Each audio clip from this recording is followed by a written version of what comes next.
Hi, it's Brendan Payne with Expert Real Estate Strategies, and today I wanted to cover a topic that I've been getting a lot of questions from agents on, and that has to do with the expectations that their clients have of them and the challenges that they have during the listing. So I'll get a call from an agent that'll say, you know what, I've got a listing and the client continues to ask me like, what's going on? We're not getting any showings. What are you doing? How are you marketing my property? Are you going to have open houses for me? Why isn't anybody coming through here? And all of those things, when I hear those, it speaks to one thing.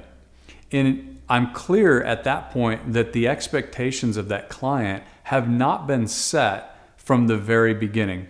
You know, it's interesting. The reason this is so important is because in the absence of you setting expectations for someone that you're dealing with, and really this is beyond clients, this can be anybody that you work with, live with, anyone. In absence of you setting expectations, then they will set their own.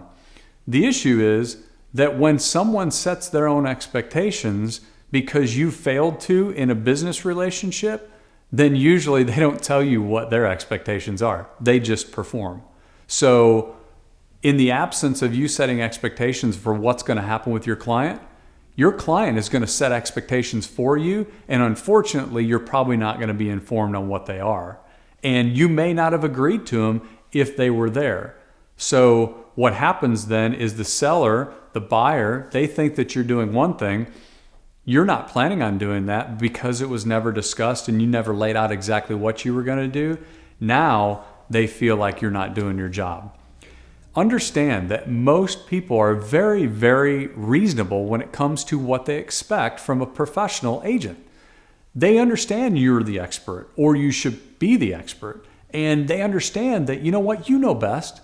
Go ahead and put a plan together that's going to get me the results that I'm looking for. But in absence of you telling them what that plan is, they're going to start making things up that you're not doing. So you're better off going ahead and establishing exactly what you're going to do, going forward from there, executing it, and then everybody's going to get along.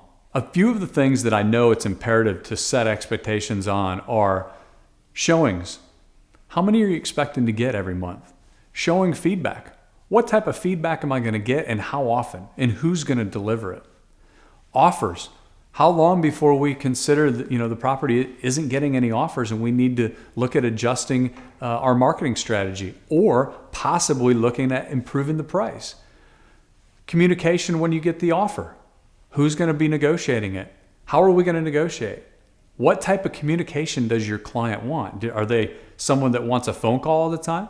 Are they someone that's okay with email? Or are they somebody that just says, you know what, text me.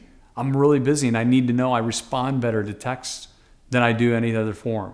So having those conversations up front will allow you to not only set the expectations, but set expectations that you know that you can actually meet. Have these conversations up front when you're listing the property or when you're actually meeting with that buyer for the first time.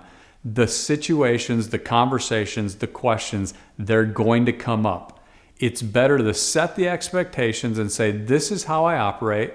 They're going to trust you. They're going to still want to work with you. It's better to have that now, early on, than to try to answer their questions down the road. Because when you start answering questions that they feel like you're not doing and giving explanations down the road, they seem like excuses.